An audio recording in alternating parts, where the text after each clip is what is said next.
环球大战线，深入世界最前线。我是董志乔，在这边向全球各地的观众朋友问好，大家好，大家平安。那我们这集呢，邀请到4位非常坚强的来宾阵容，透过他们的多元角度，和大家一起来探讨国际大事。马上介绍他们出场。第一位是清华大学讲座教授张延廷，主持人好，大家好。第二位前国安会副秘书长杨永明，主持人好，各位朋友好。还有陆军退役少将厉建杰，主持人好，各位观众大家好，以及时事评论员王尚志。真好，观众朋友大家好。好，欢迎4位加入今天的讨论。那我们当然一开始的重点呢，还是刚落幕的这个川习会啊。那这一次亚洲非常的热闹。除了川习会之外呢，在这个韩国庆州主办的 APEC 峰会，也在10月31号这一天是正式展开了。我们看到这是韩国总统李在明他上任以来呢接待的第一个国际大场面那李在明这一次呢，也亲迎了21个会员国的领导人包含跟中国国家主席习近平也是上演了一个相见欢了。那么习主席呢，也是在这一次的会议上发表了5点的建议。我们看到，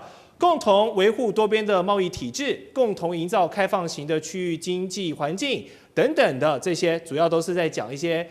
比较大格局的场面话啦。但是有一个很重点共同维护所以他一直想创造整个亚洲共赢的一个感觉。那其次就是呢，这个川普这一次跟习近平见完面之后，他立刻就坐上空军1号回美国去了，所以把这个大场面留给了习近平。那川普不在，可以说这次的 APEC 峰会这个最重磅的外籍来宾呢，那就是习主席了。所以我们可以观察到，这一次他们中国大陆想要在亚太营造一个什么样的格局，还有特别重点拉拢哪一些国家，趁着川普不在。我们这个先请尚志哥来分享你的观察。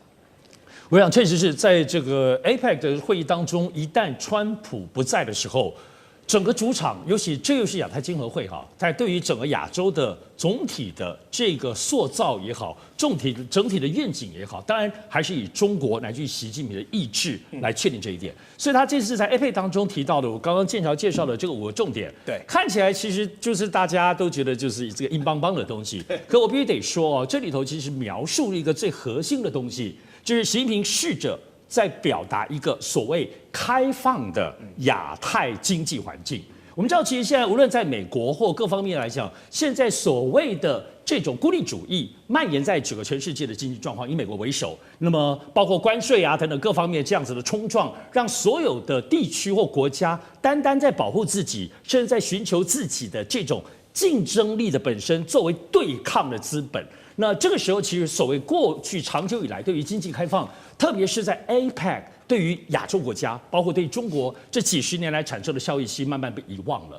所以习近平在这讲话当中有特别描述了这个部分现在整体的全世界的风险，以及包括这100年来对于亚洲国家当中非常重要的机会。因此，当他描述这个开放亚太经济的这个格局跟状况的时候，他整个谈话里头并没有那种负面点名或者在暗示美国或其他国家的这些不是，而只是很专心的描绘我想这里头很值得注意的是，因为中国大陆刚好才在先前上个星期才通过了中国共产党部分对于“15+5”的未来中国大陆建设的这个5年计划当中的建议这2万多字。轮廓框架都出来了。其实我们在看到现在习近平在 APEC 当中所提出的这个建议里头，基本上完完全全衔接了中国大陆其实“15+5”的这个部分的经济的架构，所以他也在这里头提到中国大陆的所谓的未来的自由贸易区，以及这种开放性是会由中国作为一个主要的示范。那这里头当然就描述了跟所谓的亚洲地区为主或全世界的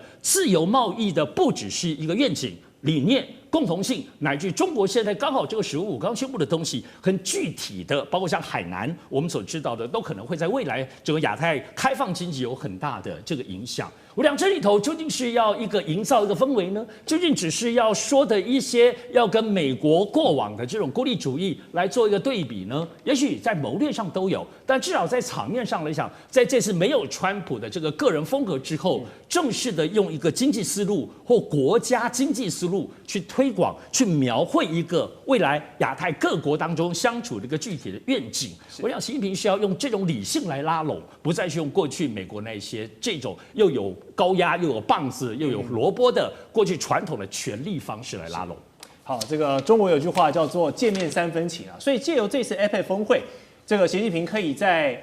韩国一次见到非常多整个全亚洲重要的这种重磅级人士。那川普这边是先走一步了嘛，回去美国。那纽约的帕克战略咨询公司其中一位专家肖恩金，他就认为川普这次走得太快了，都把舞台留给习近平了。哪怕你开完会，你就算不继续留下来这个参加 APEC， 你好歹双方声明一下嘛，然后也要特别说个话，说我虽然人已经不在南韩了，但是我要提醒各位盟友，我们美国精神人与他们同在一起之类的嘛，这场面话也没有说。然后呢，美国的对外关系委员会的这个专家古德曼就分析习近平这一次就利用这次 APEC 的做球，他希望把中国跟他本人塑造成这个亚太地区真正的领导者。我们从种种的外交动作来看，川普这一次走得那么快，会让美国失去哪些这个战略契机？我们说，你连这个趁机保干净的机会都失去了，杨老师。他就是川普啊，这是他的风格，这是他的做事的方式，他以利益为依归，他以实际的效益为主要的考量，那不觉得这种所谓的大败败型的这种 APEC 的领袖峰会，对于他个人的外交没有什么太大的利益，反而要花时间跟这么多领袖，也许一起合照、分开合照，那会不会有别的领袖要求跟你进行双边会谈？这个都是过去参加 APEC 领袖高峰会所有的领袖都会做的事情，包含我们台湾的这个领袖代表，这一次是林信义先生，他也会去安排一些双边。然后呢，多边的一些场合，然后出席一些会议。川普根本不在乎，他觉得根本对他没有什么帮助。媒体会分散虽然他走到哪里一定都是媒体焦点是没错，但是分散的情况之下，他似乎得不到美国他觉得对他有帮助的外交的利益跟媒体的报道，这是他的风格。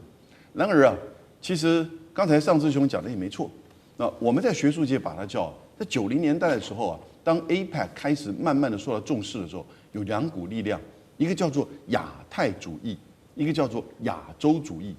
其实简单的讲，亚太因为有太平洋，对，也就太平洋两端，也就是把美国也包容进来，在东亚叫做亚太主义。所以我们后来就叫亚太。那当然到了拜登的时候呢，扩充到印太。亚洲主义其实就是把美国排除在外。是这2股力量不断的在拉扯。那你就看到后来 TPP 跟 RCEP 就有点这样子情况。结果川普上来之后退出 TPP， 使得 TPP 很尴尬的马上转变成为 CPTPP。那你现在看到亚洲的经济一体化都是以 RCEP 为主，所以在这一次，川普大概也觉得亚太主义在 APEC 在亚洲其实已经消退了，也是事实。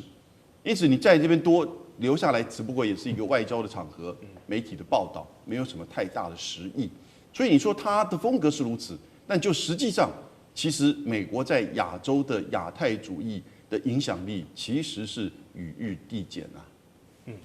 那这一次这个全球大人物齐聚一堂，我们也观察到，都是这个男性的领袖之外呢，其实有一个人万绿丛中一点红，是谁呢？就是这个日本的新首相高市早苗。他的一些跟领袖们的互动其实蛮有趣的。我们看到前段时间先在日本跟川普会面的时候，挽着他的这个手然后呢跟习近平会面的时候，2个人还去吃了一顿这个私密的午餐。所以高市早苗其实上任以来他许多的动作可以值得观察。那特别的就是呢，这一次高市跟习近平见面之前，其实中日的官员就先动起来了。我们看到是中国大陆的商务部长王文涛，他先跟这个日本的经济产业大臣赤泽亮正呢，他们聚焦在北京的一些稀土管制，还有福岛县周边这个水产线路输入到中国限制等议题他们希望透过这一次的 APEC 峰会呢，高市跟他的内阁想一举化解可能之前其他几个首相跟中国处得不太开心的一些议题上希望高市这边能够化解。把一些矛盾处理掉。那 APEC 这个峰会就是一个天时地利人和的好机会嘛？目前看起来高市做的怎么样？张俊觉得？其实这次的 APEC 峰会，我相信想要见习近平的各国领袖非常的多。对，除了昨天我们看到的川普之外，那现在来讲最急的跟习近平见面的，应该就是高市早苗，因为他是新上任的日本首相那这个韩国的总统李在明也当然是必然的了。除此之外，据我了解，还有加拿大总理他也希望说能够跟川普见到面，因为现在加拿大很多的产品来讲，中国也对它做了管制跟不再采购比如说菜籽油等等这方面。但我认为说高市，因为之前到现在为止他当选首相以后，我们从一个指标看得出来，就是习近平并没有发贺电给他所以代表他之前来讲，中国对他还是抱有很大的这种就是对他的而后的态度还是在观察之中，还是在观察之中你到底会怎么样？因为之前他极右派的标签贴得蛮鲜明的，尤其是他参拜靖国神社这些事情，我相信不只是习近平包括中国很多的民族来讲的话，民众来讲的话，也没办法接受高市早苗这种极右派，而且是甚至有仇中的心态从很多事情我们都可以看出来，这个中日两国，当然我们希望整个在亚洲地区能够和平和谐。对。但是这个日本毕竟来讲的话，他如果说是他一直想要恢复到他军国主义的这种作为来讲的话，在历史上面他否认南京大屠杀等等这些事情，我想中国民族来讲的话是绝对没办法接受的。所以你说，我相信这次来讲的话，习近平跟高市两个人现在来讲最新的消息是，这个他们两个并没有参加 APEC 午餐会而单缺席。那大家媒体就揣测他们两个是不是私底下去见面了？当然你说他们两个去私密参会，我觉得这有一点这个言过其实了。毕竟我想习近平绝对不像川普一样是习近平应该是很稳重一个国家领导人的风范，不会跟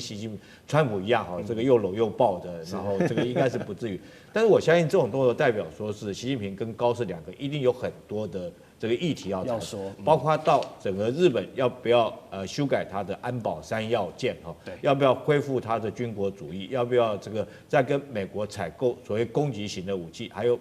日本自己希望说是能够发展它的军工产业，那这个是国防安全方面。那在经济议题方面来讲的话，我想说稀土来讲，这个大陆应该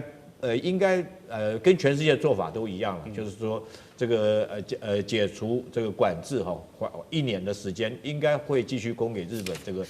它产业所需要稀土，但是它一定会这个加强这方面的监管，就是你要买多少，你用多少，我一定要追踪给你。你知道吗？稀土这一项来讲的话，日本是大量的囤货，它一年譬如说要用10吨来讲，它可能囤到500吨那么多，所以它是囤货的。所以呢，中国在这方面来讲的话，对稀土它一定会说我会供给你，可是供给你的这种审批来讲的话，你需要多少数量，你一定要如实来讲，它不会让它囤货。那日本会不会借这个机会大量囤货，这是有待观察的。那我认为说是福岛的这种核污染的这个水产品来讲的话，中国这方面是不可能会放的那之前来讲几个首相都没有放，何况是高市早苗。那在中国来讲，对他还抱着一种就观望的态度来讲的话，短时间是不会忘。除此之外，我觉得这个两国见面还会谈一个话题就是钓鱼台的话题，应该也会在这方面来做这个讨论因为钓鱼台毕竟是中国的领土嘛。那中国来讲，现在来讲几乎每天海警船也都在那边巡查。我想高市在这方面也会跟习近平做一个讨论。了解。好，那说到这个中日，如果要把这个丑话先说在前面了，那绝对还会有军武的这一个议题军事议题。我们看到美国的国防部长赫格塞斯呢，就跟日本的防卫相小泉进次郎在一场会谈里面赫格塞斯就警告中国构成严峻的区域安全威胁。那小泉也是说，是，所以呢，日本的这个防卫费占 GDP 提升至2%的这个政府目标呢，他们希望要来提前实施。原本是2027年，希望尽早到2025年就要来做这件事情，并且也要修正刚才将军有提到的这个日本的国家安全保障战略这些文件所以呢，国防这边看到美国这样推着日本，要求你摆出更强硬的对中的这个军事姿态，我们要维持第一岛链这样同仇敌忾的感觉。但是高市早苗就像刚刚提到，他有很多议题想要解决水产品，然后一些土地、钓鱼台种种之类的。那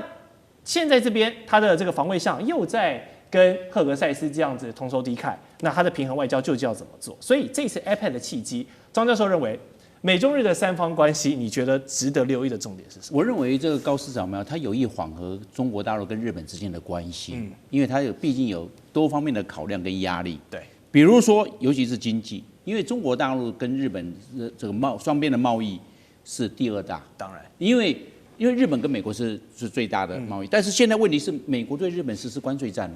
他要去找一个替代的市场、替代的对象是往哪里找？中国大陆，因为它是第2嘛。对。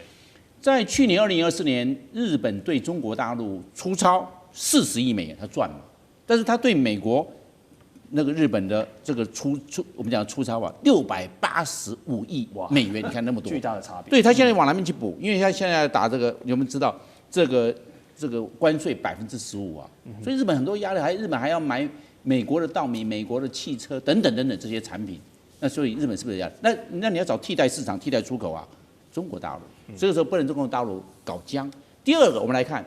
日本近年呢，它的这种疫后啊，它的观光客回流出来了，很多中国客去买中国大陆，中国大陆加上香港、澳门呢，是一年是1060万观光客，是全世界最多，遥遥领先。第二名韩国。是。那这样的话，这个观光客市场重不重要？跟中国大陆关系搞好，观光客就会多。如果因为搞不好，意思是那个中国大陆的我们讲到的这个民族主义会鼓动，一鼓动，整个观光客会下掉。那这样的话，对日本的观光事业、观光产业是会有影响的。第三个，我们来看呢，就是要在区域安全，我们叫做地缘战略。地缘战略，我们知道日本的这对象不是光中国大陆，北韩它面对的3大核武国家，第一个俄罗斯，核武强权呐，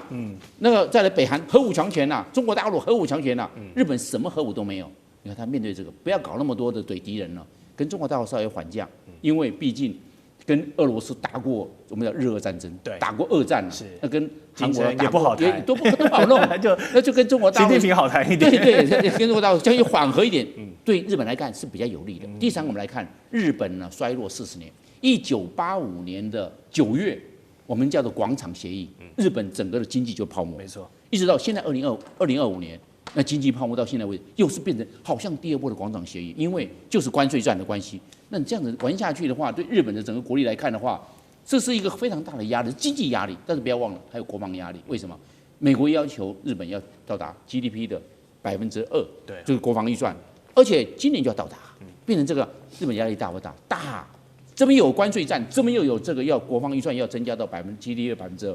日本当然赶快做调整啊，不要老是。一直压单边啊，所以我认为日本是因为来自于美国的军事这个方面的采购的压力，跟经济上关税的压力，它不得不缓和跟中国大陆这边的关系，是因为对日本的经济来看，对日本的观光客来看，还对日本的区域安全来看，都会有一些帮助。地缘政治、美中之争、战略价值、强权崛起、小国生存。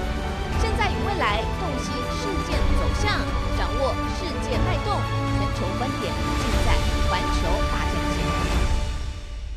好，国际消息这几天的新闻全部都是川习会。那我们说呢，这一次虽然两人的谈判框架并没有像外界想象的那么多，甚至在台湾议题上呢，连提都没有提。不过啊，在大豆跟稀土这两个重要，一个是吃的，一个是用的啊。都是有做出一些比较缓和的地方。那川普就在自家的 Truth Social Media 上面呢，他就强调这一次啊，这两个东西谈成了一个非常好的成果。因为呢，中国同意恢复要向这个，应该说美国同意要向中国来恢复采购这个大豆了，所以还有高粱。那川普就跟这些红脖子州的他的这个铁票仓的这些农民说，你们赶快去买更多的农地，然后把这些拖拉机啊都赶快买起来吧，因为中国的大订单要来了，大家要一起发大财了。但其实这么做对中国也是有好处的，因为要知道，他不跟美国买之后呢，他去跟谁买？跟巴西买。但是巴西就有点得瑟了，他就哇，你现在中国要跟我买大单嘛，所以呢，这半年我们看到巴西卖给中国的这个大豆价格，从原本的每吨580美元已经涨到了650美元，有一点坐地起价的感觉。好，现在美国又重新卖了，所以中国可以两边压了。我又跟美国买，然后又跟巴西买，然后你们去比较一下价格，便宜的我再来买，这样是不是对他们的采购更有优势？所以呢，这样谷仓的这个农产品的销路回来了之后，那川普也不例外啊，就立刻来向这些农民邀功，说这是美国的胜利。但杨老师觉得这真的是美国的胜利吗？还是除了坐地起价的巴西之外，其实中美双赢的？我觉得这一次川习会在釜山所达成的共识，我把它叫釜山共识，其实基本上是一个战术型的暂停，或者只是一个休战，那并不是一种所谓战略型或策略型的突破，或者是中美双方建立起一个长期的互动框架，不是，因为你看到很清楚，他们把相关的这个措施、反制或者制裁的措施都延后1年。哦，美国这边加征100%以及301关税也不谈。然后呢，关税呢，芬太尼的关税以及24%的关税也都冻结或者是撤销，延后1年。中国大陆这边其实就是土豆泥。稀土、大豆还有芬太尼。那芬太尼当然是说愿意跟美国的反毒合作。那稀土延后1年，但是其实它基本上还是掌控整个出口，那相关的管制还是会持续。那大豆的购买呢？刚才主持人讲过了，其实大豆的分散进口本来就是符合中国大陆的利益，因为过于依赖单一的进口，价格容易变高，你就会影响到基本的民生物资的价格的变化，因为它是很重要的大宗物资哈。所以像是大豆油、大豆粉会牵扯到什么东西呢？饲料以及所有的这些家禽类的这个养猪类的价格，所以它会产生社会上以及粮食上的冲击跟影响。那当然，在9月份的时候，中国大陆从美国进口的这个大豆啊，这个一下降到0，从这个稀土出口呢，从应该是580吨降到420吨，所以其实对美国的冲击跟反制非常到位。因此，美国这一次才会非常谨慎的说，我们先来一个暂停，先把相关的东西不要走到极端化。那双方呢各自有个空间。接下来呢，赏味期是不是1年？不是，赏味期只有6个月。为什么？因为川普说了，他希望4月份能够去中国大陆访问，那个时候说不定再谈这个相关的措施是不是再延长，甚至在讨论长期性或者是这个策略性双方互动的架构。不过这个中美的竞争对抗啊，这个是一个世纪竞争，所以呢，它不会因为任何的一个双边的领袖会议啊，就完全的有一个一次解决的方案。川普喜欢这种吹牛，不要听他的。但是呢，他会把这个竞争跟对抗限制在不会极端化，不会变成就是不可控的这个情况。好，我们再看到是美国财政部长贝森特，他也说中方已经是同意本季要向这个美国采购120万吨的大豆，并且未来3年每年都采购至少2500万吨。但其实外界就有分析，这个量看上去很庞大，但其实比起贸易战之前还是有所降低的，也称不上是什么突破反而是美国你又向中国自曝其短的一个点，就是你的大豆如果不卖给中国，你就是烂在仓库里面。所以农产品是不是也是川普一大的软肋？因为张教授，这红脖子州全都是挺川普的。那我们可以看，对这个中部的这些大豆的州的都是挺川普的，共和党的铁票。但我们来看在去年2024年，中国大陆向美国买了2700万公吨的大豆，总共花了我们讲到了126亿美元，买2700万吨。到今年到现在为止到10月底到现在为止还没有买1公吨都没有。那现在来准备要开放了，先买是不是在本季要买1200万公吨？那还不到7年，因为去年是2700万。但是为什么要这样来开放呢？我们可以知道，就是缓和气氛，而且是花小钱，但是感觉到让美国感到哇，中国大陆善意很大，一开口就是1200万公吨这不得了的这CP值高，本效比高，你知道这个花小钱这个对它这个这个善意好大其实没有，你要去比一比看比那个稀土开放，因为稀土一管制，美国所有的这个军工产业还有的我们的通通受影响，这个影响可大的嘞，大豆算什么？变成这样子，所以你看中国大陆打出这个牌非常的漂亮。第二，我们来看中国大陆，美国一直希望中国大陆买波音的飞机，尤其是广体的，每一架飞机将近2亿美元，那你就要去买那个大豆，你看多便宜1200万公吨的话才几十亿美金而已所以这样子你看，说中国大陆在这一方面它按照边际效益来看的话，这张牌出得很漂亮。其他的CP值。那这样子，同时不要忘了，它可以打击那个巴西大豆。你不要以为我就是向你买，你不要以为阿根廷我也向你买。你们2个国家有蓬巴草原，大豆产得多，你就说在价格上拿翘。我这一开放美国的，你就先摆到，就变成这个状况。所以中国大陆在这个巧妙的上面它会在我们讲的边际效益极大化，让它不仅在经济效益上面，而且我们讲这个跟外交战略也有关系，地缘甚至一个粮食也扯到地缘战略。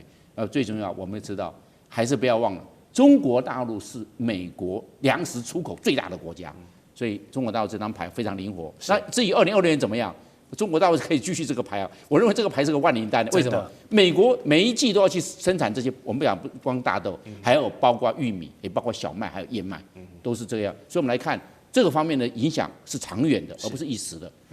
说到这个中国大陆漂亮的出牌哦，不只是农产品呢，可以跟很多国家买啊，反正又不是只有你产。但是全世界想要稀土，不好意思，中国大陆就是有绝对的垄断权了。所以呢，当这个科技跟军事都不得不用到稀土的这张牌，在中国大陆的手上，那它掐在美国这个咽喉的手啊，现在是暂时松开了。出口管制呢，我们先暂缓1年，让这个西方国家可以先松一口气啊。但其实这个核心问题没有解决啊，你只是延缓它的发生而已，并没有解决根本。因为欧美一天不自己撸起袖子自己干下去这个稀土产业链呢，那你永远就是被中国制衡嘛，这没有什么好说。你就是时间到你就求人家卖货给你嘛，对不对？那暂缓1年的布局，老实讲哦，做的也有限，因为你也知道，这个欧洲跟美国，你光是要搞一个环评，可能就不知道要卡关卡多久。所以稀土这张牌对西方来说，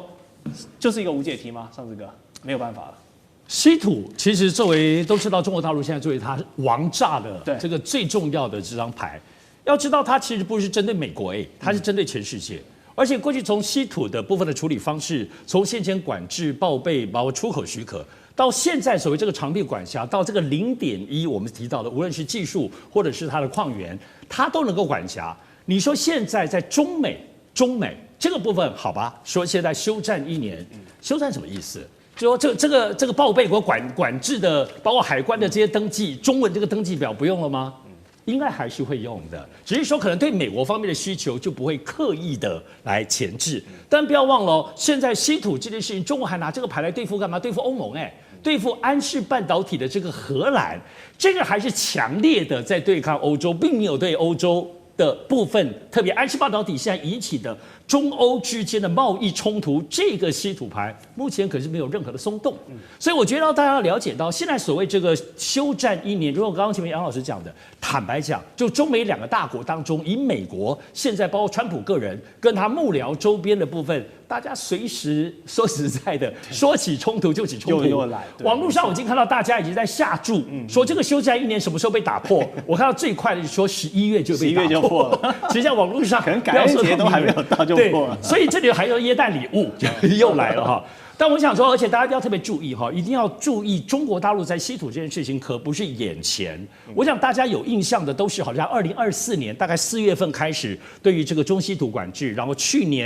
到去年年底，包括对于你说这些石墨烯啊、镓、锗，大家都耳熟能详，然后今年越来越叠重。你以为是这2年中国大陆在做稀土管制？没有，中国大陆是从2005年。20年前就开始做稀土管制，而且在稀土对抗是在2010年，当时跟日本就做了非常强烈的稀土控制，乃至到2015年开始许可证对于所有稀土的进出口相关的矿源跟最后的成品做细致的这个管控，人家在中国大陆可是准备了20年之久。也就是说，稀土这张牌不只是现在外交上来讲翻过来盖上去盖牌，不是，而是它最后要作为部分长久打这张牌。美国可以暂停1年，但欧洲的牌，我相信到今年年底之前，没有逼荷兰就范，他不会轻易的放手。是，没错，这个中国的稀土牌其实打了非常久，但为什么近年才被关注呢？就跟人类科技有关。你现在 AI， 现在一些高科技的这些军事用品，什么用不到稀土，大家都要用啊。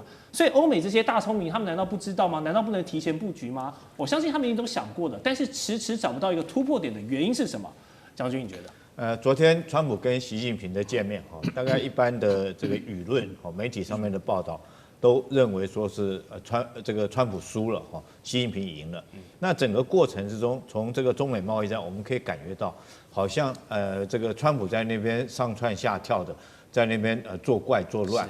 然后这个没想到这个习近平用2招就帮他打趴了，一个是黄豆，对不对？一个是稀土，这2招了。就将川普打趴了，而且那种作为整个过程好像说你乖不乖，你要不要听话哈？你不听话，我稀土再打1巴掌，黄豆再补1巴掌，乖没有？乖了哈，听话了哈，回到一切回到解放前，大家回到那边，那我就把稀土提供给你。但是现在目前说是暂缓1年的管制，可是美国现在来讲，当然跟日本这些欧美国家急于想要提炼稀土，但是这次中国来讲。这个我想从中他也知道说一件事情，稀土是他很重要一个战略的这种武器，他不会轻易的松手。那我们知道所谓的管制不是很狭义的说只是这个产品，这个已经提炼好的产品管制出去，而是它包括整个这个提炼稀土的产业链，包括人才跟技术来讲，它都要管制。据我的了解，现在来讲，中国对稀土这方面的这种人才啊，提炼稀土人才，它都管制。所以你如果说是这个欧美国家如果得不到这种人才来讲的话，就算是你投资再多的钱，你盖再多的工厂可是你没有这种人才，你可能就提炼不了。第二个来讲是这个专利的技术中国在提炼稀土上面有它专利的技术，所谓的萃取的方式湿式的提炼方法。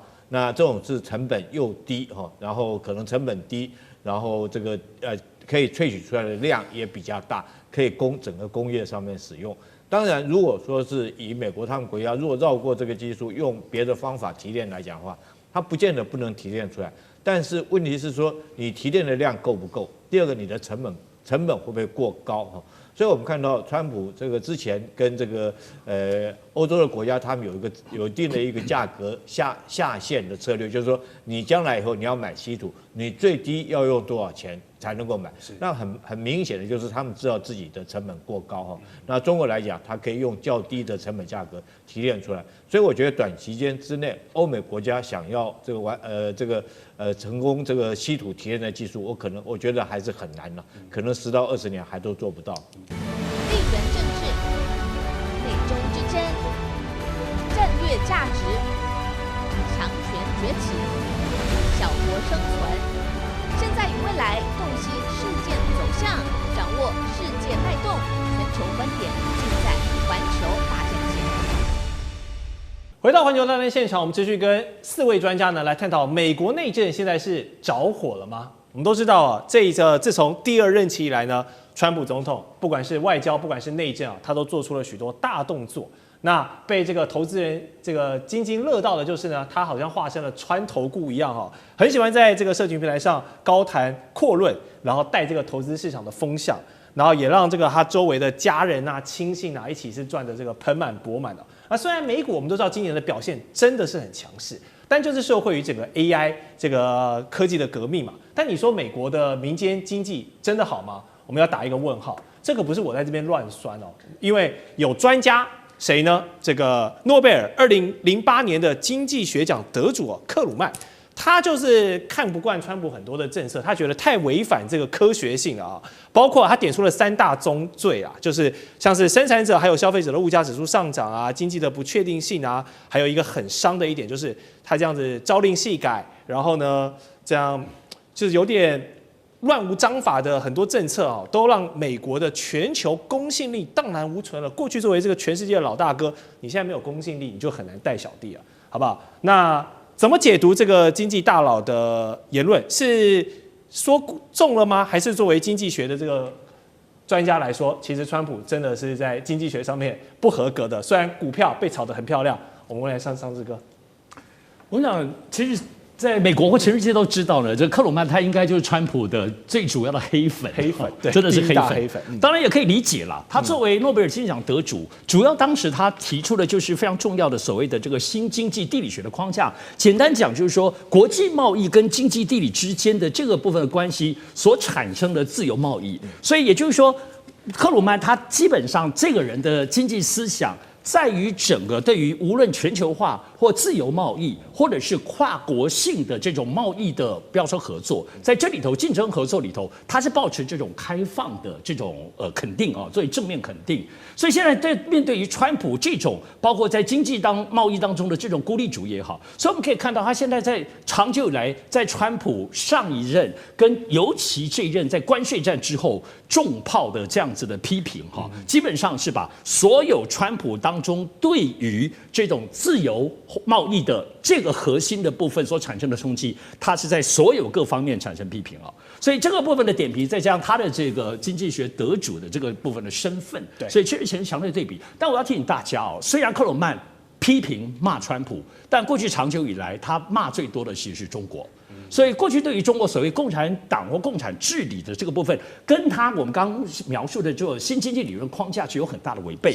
但虽然如此，克鲁曼其实是在2009年，就是北京奥运之后，还有2015年，都亲自去中国大陆2趟。跟那边的学者就各方面，包括金融货币都有很深刻的接触，所以到目前为止，虽然他骂川普，但是他在描述中国的部分来讲，往往是提到说，川普你这样做的部分你错了，你失败，对美国，中国在这一方面的话赢了，但到目前为止，他并没有肯定现在中国的这个贸易路线。对于中国现在包括这种也开始跟美国对抗这个部分来讲，可以看得出来他很谨慎哦。所以现在其实包括在中国大陆全世界在看，感觉起来克曼是不是算一算他的时间？这个时候也应该10年了，有没有可能去中国看看了？跟中国现在的全新的，我们都知道这2年中美对抗，中国是全新的经济理论架构，无论包括内循环等等，都不是过去克鲁曼批评的内容。所以在这2者之间，目前看起来克鲁曼是专心对付川普，但对中国并没有具体的肯定。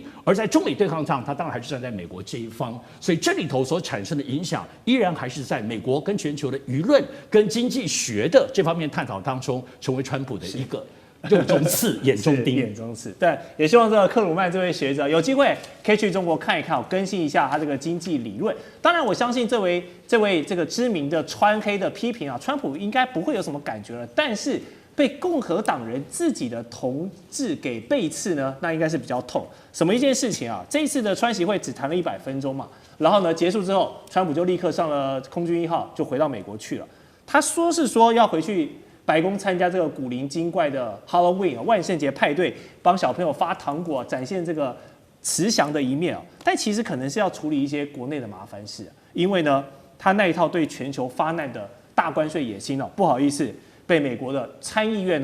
给表决推翻了，给打脸了。那你说是民主党人在作怪就算了嘛？没有哦，有4位共和党人跑票喽，对你自己的共和党大佬背刺了那就是看不过去川普这个帝国主义式的霸道嘛。杨老师你怎么看？这次急忙返回是后加自愿烧起来了？对，其实老早他就在准备，可能现在他的全球对等关税战，搞不好会被否决掉。倒不是说担心被美国的参众议院给否决掉，因为这一次的参众议院虽然参议院是通过否决他的全球关税战，可是众议院要过并不容易。他其实是担心接下来11月5号开始的美国最高法院的审判。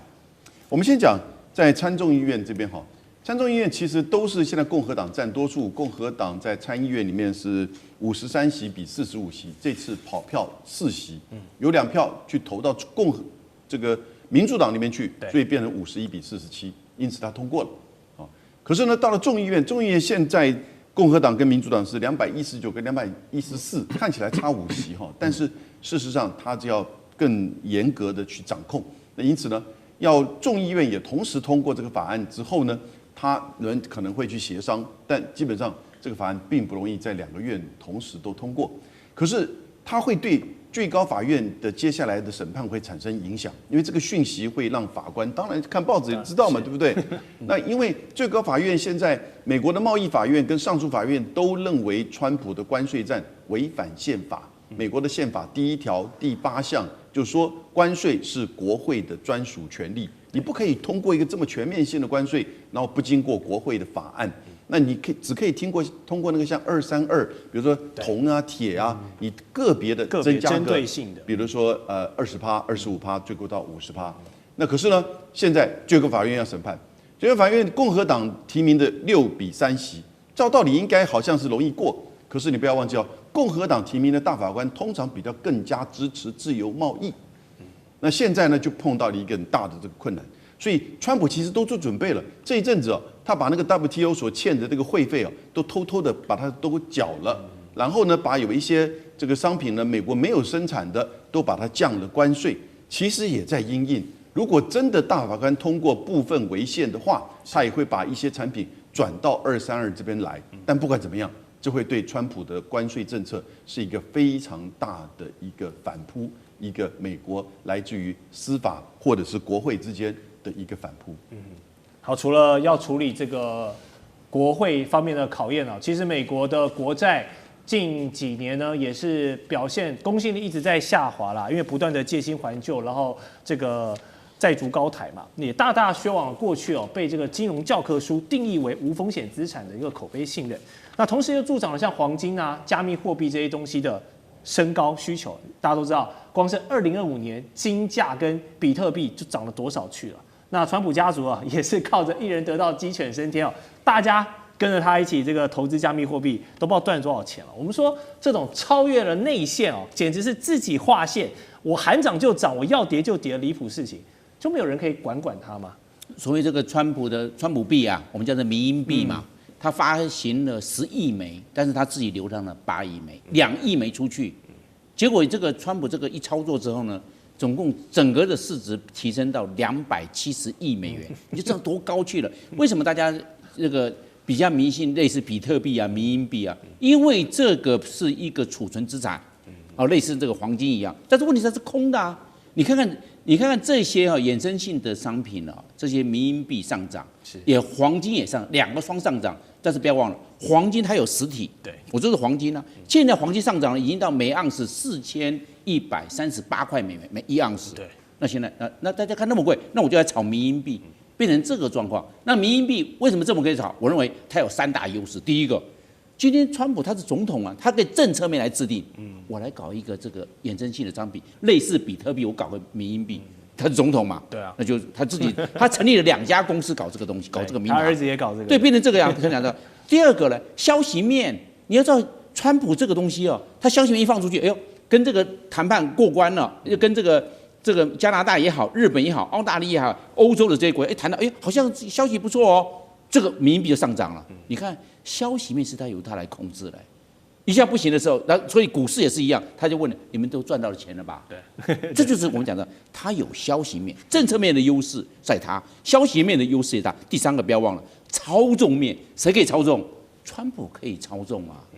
对不对？大家来买这个，你放心好了，这个东西衍生上面，将来避险就靠这个了，就跟比特币一样，它是虚拟的，但是避险很好避险啊，而且很好在地下做交易。对，大家开始买了，所以又有操纵面也在川普上面，你这个3个优势都抓在川普手上，那你这样的话，大家是不是靠川普来发财了？真的，我们讲到权力在上面。权力产生金钱，是权力增加资产，这就是个很典型的现象。没错，这是球员兼裁判了。好，不过美国当前要处理的这个内政的棘手事情当然就是现在朝野还是要赶快尽快和好嘛，因为你联邦政府因为2党恶斗陷入停摆的局势，继续这样拖下去，拖越久越严峻啊。要知道，如果这个停摆时间再延长1周呢，就要创下史上最长的记录了。那这个。CNBC 引述国会预算办公室的预测呢，就是这次美国政府停摆导致美国国内的生产总值 GDP 到年底损失有多少呢？至少70亿美元。那如果你后面停摆再6周，停摆8周，都有一些相应的数字变化。可见这个国家机器如果继续摆烂不运作，那对美国全国的 GDP 还有公众利益都是巨大的损失。那相信我不用多讲。但是内政到外交，川普从第2任期以来，他都走得蛮一个极端的风格。那包含2026年的期中选举，在我们今天录影这天，其实就差不多剩1年的时间了。立将军，你觉得川普今年从2月这样上来一系列的骚操作，对于他明年的选举，他这样天上天下唯我独尊的路线，还可以继续走吗？我当然走不下去啊！我们今天很明显的，明年我在这边我就可以大胆的预测，因为明年的共和党选举。应该是会以这个大败来收场为什么我这样讲呢？第一个，我们就看，就刚刚我们讲的这克鲁曼所讲的第一句话来讲的话，这个消费者物价上涨现在来讲的话，这个通膨指数已经到达2.4%那 CPI 指数，但是核心指数已经到达3.0%了。所以这个美国的很多老百姓都已经感觉到物价已经在上涨第二个来讲的话，这个美国现在我们都知道，其实它失业率越来越严重因为 AI 取代的关系，包括到几个这种科技的 AI 的大的公司都目前都在裁员包括亚马逊等等哈，裁员而且裁到几乎10%，裁到很多哈。那是不是美国这种关税政策原来是要将制造业拉回美国去哈，提升美国的就业？但是我们看到现在美国就像克鲁曼所讲的嘛，它经济是一种不确定性，因为所有企业主到底要不要投资，他不晓得。你每天川普在那边踏过去哈，然后如果说是我去投资生产的话，那工人成本、各方面的成本、产业链的成本都很高哈，所以说是也没看到川普这个关税的政策想要将所有制造业拉回美国哈，我们看不到这个让美国再次伟大，只是看到让美国哈这个继续去这个衰败。那当然，除了这个关税的问题之外，我们看到川普这一段的骚操作哈，包括到什么？包括到他走向的所谓极右的政策，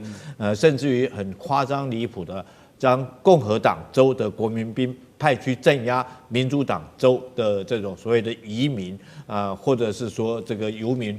用这种军队去镇压，很多老百姓看不到。甚至于我们现在也看到，美国很多的地方都已经这个在周日的时候都有所谓无王的一个这种群众的运动哈，叫反川普的运动很明显。除此之外，其实上我觉得川普很多自己国内的问题他都没有解决哈。当然这是长久以来美国自己本身的问题。当然第一个就是他们所谓的这种多元性别政策哈，然后或者是说他堕胎啊、持枪等等这些都走极端的主义。那让美国老百姓会这个反对反抗，尤其是说我们刚刚讲的，如果说是连我们都看出来，他在这个图利他自己的家族，借着炒作这些货币、炒作股票，难道美国群众会不知道吗？所以我们看到共和党为什么有4个人倒戈？这共和党的议员他会求自保啊，对不对？我希望说是我倒戈，然后将来选举的时候，我才可以得到我的选民的支持。所以从这一叶知秋，从共和党里面有4个人倒戈哦，我们就看明年共和党选举可能非常非常的严峻哦。地缘政治、内中之争、战略价值、强权崛起、小国生存，现在与未来洞悉事件走向，掌握世界脉动，全球观点尽在环球大战线。好，再回到环球大战线，我们节目的最后环节来聊点军武的话题啊。这一次的川习会呢，虽然这个习近平跟川普的谈判框架没有什么劲爆之举，但是呢，川普特地在见他之前呢，在俄罗斯还有中国的核武呢，特别发了一个这个话，说呢，因为因应俄中的核武威胁，它只是美国的战争部要立即以对等的方式我们要重新展开核武的测试，就是把当年冷战玩过的戏法再重新拿来玩一遍。哇，到了2025年都还可以继续玩，也是蛮厉害的。那核武对现代战争的震慑力究竟还有多少啊？相信大家应该是可能只有比较年长一辈的人才有感觉啊。毕竟当年1945年那2颗投放在日本广岛跟长崎的原子弹真的是人类不能忘记的一个历史伤痛。但是现在美国要重新展开了这个核武的测试，会激化美中俄这3方新一轮的核武，我们说这个军备竞赛嘛，杨老师。我想川普感受到日本跟韩国对于现在所谓的后美国秩序，美国的军力逐渐的从西太平洋开始做战术收缩了之后呢，他们担心的核子保护伞或者是美军对他们的保护安全的问题，所以日本这边会去要求提升美日安保，就是要美国的核子保护伞持续的有效。韩国这边其实严格而言，美国对韩国没有核子保护伞的承诺，可是呢，韩国就要求要核同盟，因此呢，比照 AUKUS 去建立核潜舰。川普一方面答应韩国要做核潜舰，另外一方面他又说我们来重新做核试爆。我觉得他都在放大化，都在，他不了解实际的情势。韩国要做核潜舰这个事情不是普通这个能够去处理的，要一段时间去考虑。至于核试爆，我跟各位报告，1963年的部分禁止核试爆条约是美国、苏联、现在俄罗斯都是这个签署而且批准。后来到1996年有一个全面禁止核试爆条约。那是全世界大部分国家都签署批准，但美国、中国、俄罗斯签署没有批准。可是事实上，绝大部分的核试爆都是在冷战时期，那个1963年呢是禁止在大气、太空还有这个水面，哦，因此后来在做的1963年之后呢，大概都是在地下。那可是1996年之后呢，大概就只有印度跟巴基斯坦1998年做了1次，然后呢，北韩是在2006年到2017年做了6次。除此之外，任何国家都没有在做核试爆，有的是什么呢？电脑模拟试爆，这个是有。然后呢，有核演习，核演习并不是来丢核原子弹哦，核演习是在做这种陆海空的战略投射这个载具，然后呢核演习。所以，比如说空基、地基、这个海基的潜舰，或者是飞弹，或者是这个战略轰炸机，它的出动然后演习，这个在2个礼拜之前，俄罗斯有做过这个核演习。所以，川普大概讲的是核演习，因为你现在美国如果做核试爆哈，那完了，那全世界都来开始在发展核子武器，哦，所以现在这个他不了解这个情况，他讲这个核试爆。最多也只不过是电脑演习，因为美国在1992年之后连电脑演习都不做了，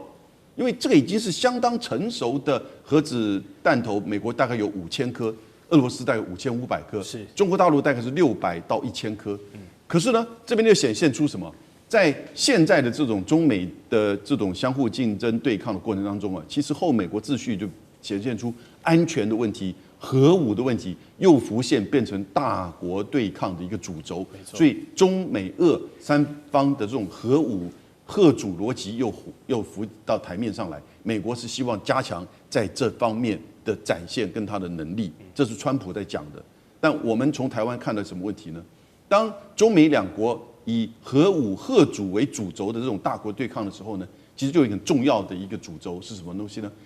核武大国之间不会直接发生传统的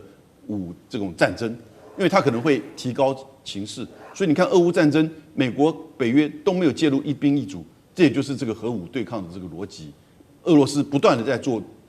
核演习，这也就是这样提醒美国跟北约，你不要进来，你进来就可能会是马上提高变成核子这个战争。所以台湾这边呢，对于所谓的美国军力来源呢，或者是两岸的这个冲突的问题啊，要更加的谨慎。是，确实如果这些大国都重新回去发展核武，我相信这是所有人类都不愿意乐见的情况。但是我们还是要讲一些实际面，像是《纽约时报》就报道，其实中国呢在近年共进行过了45次的这个核试验，那在数量上呢是比美俄过去做过数百次的试验是少很多的，并且中方从1996年以来呢，一直通过不会引爆核爆炸的这个亚临界核试验来对弹头进行测试。好，这么做的目的是什么？还有我们刚刚提到，如果真的走向很极端了，好，世界又回到当时的冷战时期，强国们互相用核武来做牵制，去跑这个核竞赛的话，那么这一回合，中国人有没有超车美国跟俄罗斯的机会？将军？这个世界到现在为止，总共有2000多次的核试爆哈，那美国是最多的1000多次，而且它都在南太平洋那些岛国中间实施这核试爆哈，所以对南太平洋岛国造成很大的一个伤害，不管是核污染，或者是后续的影响来讲，到现在这个后遗症都还在哈。那第二个多的是俄罗斯哈，当然中国只有做45次。当然，如果说各国都已经签署了全面禁止核实验的这个条约来讲的话，其实各国都不应该再做这个核试爆。当然，我们看到，前2天传出来说是俄罗斯它所谓海燕的这种核动力的核导弹和巡弋导弹，还有它所谓波塞冬的核鱼雷。但是我特别要强调，这个只是一个载台，它并不是核弹哦，它在实验它的载台。那中国有没有？在这次9、3月，比如我们看到中国展示的这个陆基型的东风5、东风61，还有海射型、潜射型的这种巨浪3哈，还有空射型的惊雷，那这些都是只是载台而已，因为它可以，如果说当然它是洲际导弹了哈，那如果说是装上一般的传统弹药弹头来讲的话，它只是一般的导弹，它不是核弹哈，当然它也可以装上核子弹头。但是美国这次确实，如果说他真的做核试爆的话，那就重新打开了潘朵拉的盒子。那全世界势必又会，尤其是中俄美3国，当然为了求自己的自保，会在这方面加强核试爆。因为以现在的技术来讲的话，会不会有新型的这个核弹的威胁？那威力比以往来讲的话要更大哦。就像我们讲原子弹到核子弹，那最后甚至于到氢弹，每一种武器它的威力会更大。所以我觉得美国川普如果这次他将这个潘朵拉盒子打开，那就中国立场来讲的话，他基于自己国家的威慑能力，基于自己的自保，我相信中国在这方面一定会摆出强硬的态度。在这方面来讲的话，那中国当然会重启罗布泊的核试验场，也遂行这个核试爆的实验。不然的话，这个，当然所谓试爆不见得就一定要做了。我想美国如果说是及时悬崖勒马不做来讲的话，中国应该也不会做。但如果美国要做这个核试爆的话，我想说是中国跟俄罗斯也会做相关的动作，玉石俱焚的那种感觉哈。好，除了核武竞赛呢，中国的6代机歼36的第2架原型机在近期现身了。那与之前的第1架原型机相比，它有一些明显的改动，包括在尾翼的引擎、排气口啦，还有机头的这个进气道也有一些变化。那原本类似这个 F-22的方形垂直的 DSI 进气道呢，现在变化成水平的进气道，起落架也重新设计啊。那种种的变动呢，就有军事迷说啊，这是不是意味着歼36的作战距离又在提升了吗？刚好我们今天现场有专家，过去是这个空军专长的张教授，以内行人来看，我们歼36这一次第2架原型机这样的改动，是不是它的战术定位要做一些变化？我认为它是做了一个3大优化。第一个最大的优化就是它优化了它的逆中性能。你看它把它的那个我们讲的那个喷口整个向内缩，因为喷口啊，它很难去逆中。你这个雷达不打上去哦，你机翼可以调整，对，但是你的喷口发动机的喷口就是圆形的，你不要扁扁的发动机，那整个的喷气的力道就改变了，所以它往内缩，不要太暴露在雷达波的多普勒雷达的这种雷达的搜索的这个性能，它是这样子的优化。第二个的优化，我们看到它的这个进气道由垂直化变成扁平化，也是在优化它的逆中性，是把逆中性优化。你垂直性，你这个雷达波打上去之后，经过反射回来也是大。你看它把它变成扁平化，整个的雷达的反射那就变小了。所以我认为它在优化它的这个逆中性。第二个，我认为它在优化它的流体力学。那流体力学，我们现在看呢，它的起落架它的起落架本来是串联式，前面一个，你就要双轴。你这个起落架两个轮胎，因为它是串联。你要收起来放下来是双轴，对，我现在把它变成并联，一个轴下去，2个轮胎，2个起落架。那当然了，右边的右起落架也是2个，一个串一个轴就可以了，把它举也收起来放下来，这是这样吗？这个就把它的重量跟重心优化了，是不要做串联，因为串联的话你是双我们讲的双起落架，对，你把它变成单起落，但是一样是2个轮胎，我们把它并联化是最好，比串联来得好，因为串联都长的轮胎放那边，你要收的话，好大的版面呢，是这个状况。另外一个我们强调的是，它把它的雷达搜索优化，它的雷达搜索你的雷达就要大。对，那它现在是有3个发动机，发电量够不够？够，那这样的雷达的 power 够强，雷达放大的，不要怕，我电力够，放大的，大的搜索远，不要空中预警机，免得被人家发现了。空中预警机没有逆中嘛。被人家发现空中预警就知道可能下面有附近的要出任务的这些做千级机，要受他指挥，不用我自己就可以。那这样是不是做一个我们讲的渗透轰炸、渗透攻击、逆中那个自己来自主的去发现目标？为什么？我雷达加大了，我的相位阵内雷达就可以自己单独来搜索目标、锁定目标、攻击空中的目标。所以3大优化：雷达优化、重心优化、流体力学优化，还有逆中优化。是。所以看来歼36又变得更强了。又变了，因为它现在还没有量产，等到要修改完毕之后再批量生产，因为这样的你免得一次改好多。我第2架的时候整个修改之后验证成功之后，以后就按照第2架的模式，那第1架就不要了，因为第1架是做验证的，第2架是变成批量生产的原型机。好，不过相比这个歼36持续在优化，美国海军这边尼米兹号航母可能最近要拜了，因为诸事不顺。特别是在南海出任务的时候，半小时内就掉了2架飞机啊，这非同小可。一架是海鹰，一架是超级大黄蜂，但是万幸人员都救起来，没有闹出人命啊，不然这美国大兵的家属都跟你没完了。好，那这个川普总统说出事的原因呢，可能跟这个劣质的燃料有关。虽然我们还要等待最终的这些完整的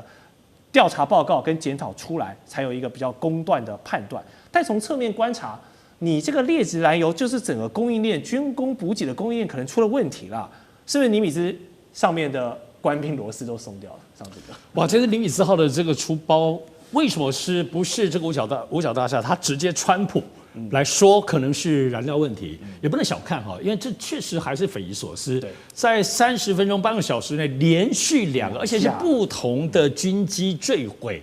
这个我想，其实包括张仁，其实这个我们其实任何可能过去军事史上或在航空母舰上有没有发生这个事情，除了在打仗之外，是难以想象的。不过我们都知道，其实尼米兹号其实过去一个已经非常服役非常老的这个航空母舰，而且在此之前，它已经到红海出任务，已经算是超长出任务。它接下来本来就是要做一个很长时间的部分的维修。都知道航空母舰的部分的生态的复杂，常人难以想象的。我经常说，我们就把台积电加长庚医院加起来，你在里头穿梭，正常人有办法吗？